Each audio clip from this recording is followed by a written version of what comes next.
YouTube vlogger Ruby Franke, who pleaded guilty to aggravated child abuse of 2 of her children, was sentenced Tuesday to 4 consecutive sentences of 1 to 15 years in prison. The amount of time Franke spends in jail will be up to the Utah Board of Pardons and Parole. Franke and her former business partner, Connections Classroom founder Jodi Hildebrandt, both pleaded guilty to 4 counts of child abuse in Washington County 5th District Court in Utah in December. In their plea agreements, Franke and Hildebrandt admitted to inflicting or allowing another adult to inflict serious physical injuries upon Franke's children between May and August 2023. Good morning, ladies and gentlemen. Welcome to District Court. For the past 4 years, I've chosen to follow counsel and guidance that has led me into a dark delusion.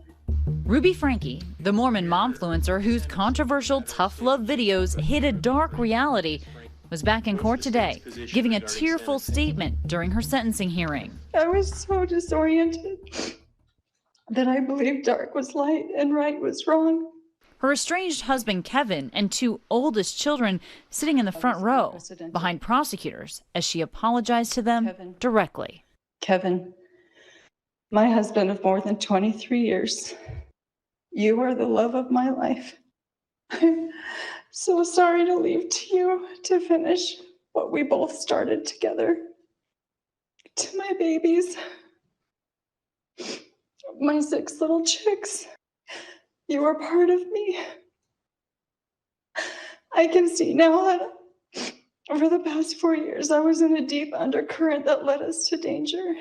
After pleading guilty to 4 counts of child abuse back in December, Franke was sentenced to 4 consecutive prison terms ranging from 1 to 15 years. We're not going to find out what that jail time is anytime soon because it's not the judge who decides the length of a sentence in Utah. Instead, it's the Utah Board of Pardons and Parole that will evaluate the case to determine how long they'll end up spending in prison. Franke's former business partner and therapist Jodi Hildebrandt was also sentenced to the same consecutive prison terms. She was brief in her statement to the court. I sincerely love these children. I desire for them to heal physically and emotionally.